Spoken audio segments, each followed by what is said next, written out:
আজি আমাৰ বিৰোধী ঐক্য মঞ্চ অসমৰ 16টা দলৰ সকলো ৰাজ্যিক নেতৃবৃন্দই আমি একেলগে অসমৰ মাননীয় ৰাজ্যপাল মহোদয়ক লগ কৰি আমি এখন স্মাৰক পত্ৰ দিছো যে আমি কোনো পৰিস্থিতিত নামানো যদি অসমত বলবৎ হ'বলৈ হয় অসমৰ ভাষা সাহিত্য সংস্কৃতি অৰ্থনীতি সামাজিক যি আমাৰ বাতাবৰণ তাৰ প্ৰতি প্ৰচণ্ড ভাবুকি হ'ব আৰু সেই কথাখিনি আমাৰ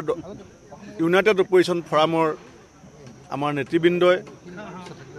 ৰিপুন বৰা ডাঙৰীয়া ৰোহিণ গগৈ ডাঙৰীয়া অখিল গগৈ ডাঙৰীয়া চৰণ ডেকা ডাঙৰীয়া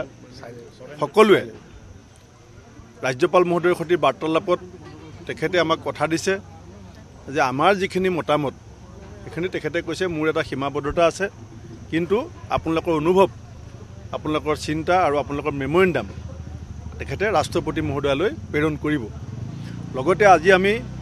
বিৰোধী ঐক্য মঞ্চ অসমে সিদ্ধান্ত লৈছো যে খুব সোনকালে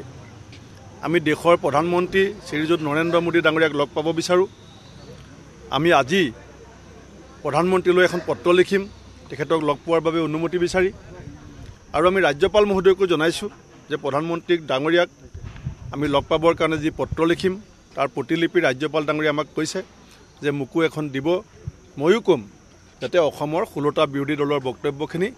প্ৰধানমন্ত্ৰী ডাঙৰীয়াই মুখামুখি টেবুলত বহি পেলাই শুনে আজি আমাৰ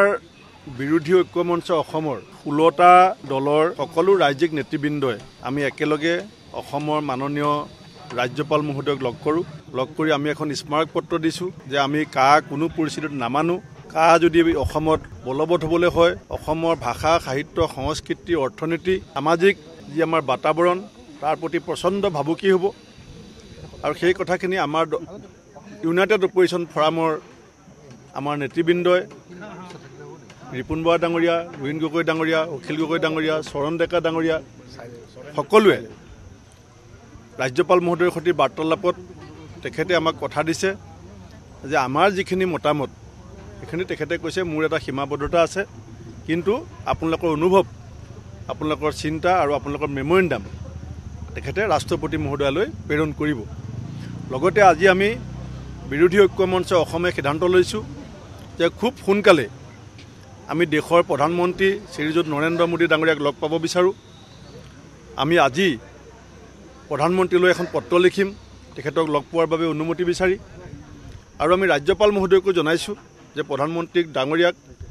আমি লগ পাবৰ কাৰণে যি পত্ৰ লিখিম তাৰ প্ৰতিলিপি ৰাজ্যপাল ডাঙৰীয়া আমাক কৈছে যে মোকো এখন দিব ময়ো কম যাতে অসমৰ 16টা বিৰোধী দলৰ বক্তব্যখিনি প্ৰধানমন্ত্ৰী ডাঙৰীয়াই মুখামুখি টেবুলত বহি পেলাই শুনে